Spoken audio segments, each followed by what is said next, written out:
Often you'll want to fetch documents without knowing the exact values that they hold. Now, the methods of querying that we looked at in the previous screencast are great when you know exactly what a given value is, but what happens if you don't?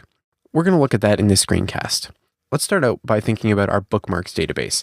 For example, we may want to get all of the bookmarks that have been favorited more than 50 times, or we might want to get all of the users whose names are either John or Jane. How do we do these more advanced queries? Well, this is where MongoDB's operators come in handy. So that's what we're going to look at in this screencast. Go ahead and pop over to terminal here and run Mongo bookmarks so that we choose our bookmarks database to start with. And now let's look at a couple of operators. The first few we're going to look at are all for working on numbers.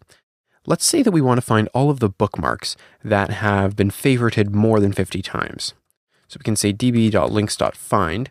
And we know that we want to work with favorites, but how would we say greater than 50? So favorites here, instead of just being a single value, is going to be something more complex, so we pass it an object. And the key and value that we want to have in here are going to say that we want to have it greater than 50.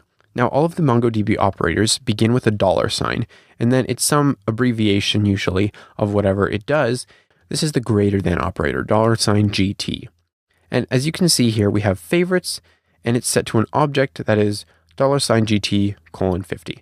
So this is saying we want to find all of the link documents that have a favorites value that is greater than 50. Now I'm just going to go ahead and choose only to have the title field here, and we also want, of course, to have the favorites field so that we can know this is actually working.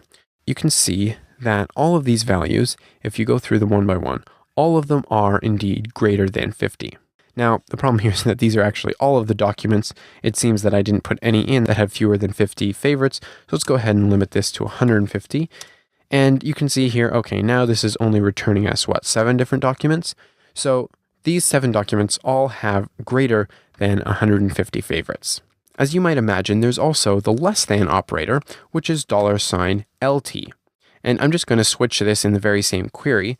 And now, as you can see here, we have 1, 2, 3, 4, 5 different documents that have a value of less than 150 in their favorites field. Now notice here that we have 2 different documents that have a value of 100.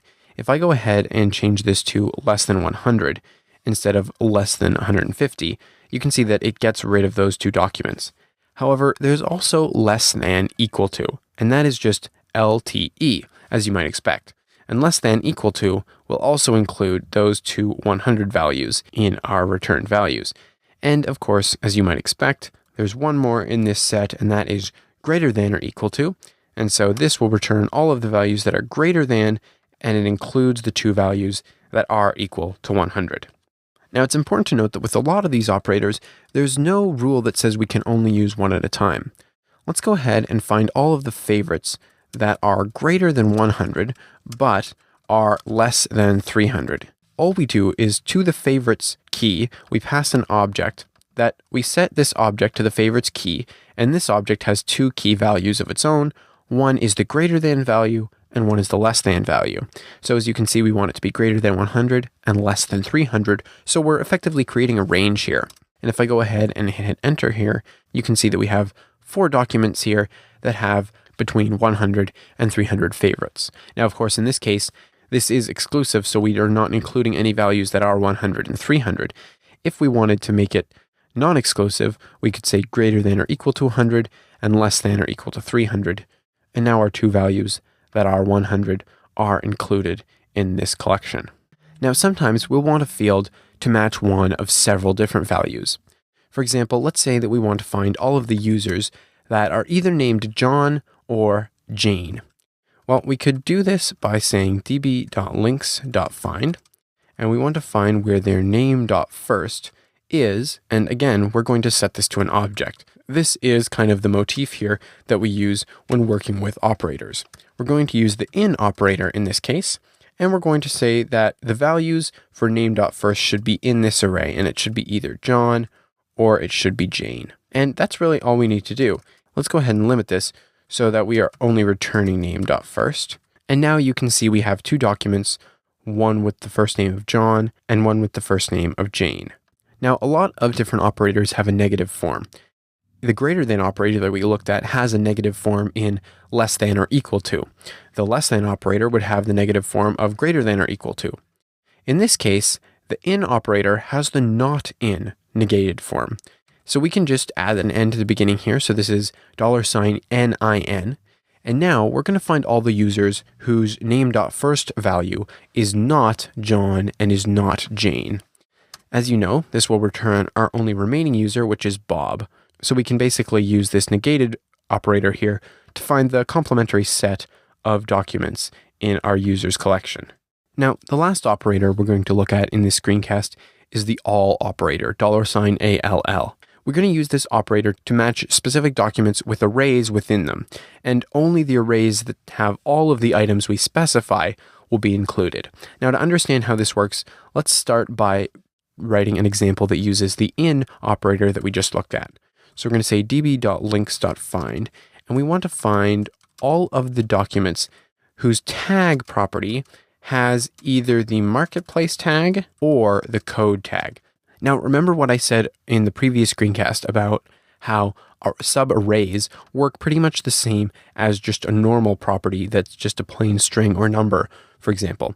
Here we know that tags is an array, but we can use in to say if one of the values in tags is marketplace or one of the values in tags is code, return those documents. So when we go ahead and hit enter, and I've just limited this to the titles and tags fields and nothing else. So when I go ahead and hit enter here, and we get an ellipsis point here, this means that MongoDB is expecting more to be written before this command is done. Now, since I already assumed I'd finished off this command, that means I have an error in here somewhere, and I can see that it looks like I forgot an extra curly brace right about here. Closing curly brace there. So now you can see that we have 4 different documents returned here. This one was returned because it had a tag code. Notice it doesn't need to have the marketplace tag as well. That's the important thing to take away from this. This one has marketplace, this one happens to have them both, and this one just has marketplace. Now let's go ahead and change this in operator to all. Now all is a bit different from in that while in worked fine on non-array fields like name.first as we saw up here, all does expect itself to be working on an array field. Right now, only documents whose tag array match both marketplace and code will be let through. So if we go ahead and run this, you can see that only the Code Canyon link was let through because it is the only link that has all of the selected tags, both marketplace and code. So those are a few more of the operators that we have, but there are a couple other ones, so we're going to look at those in the next screencast.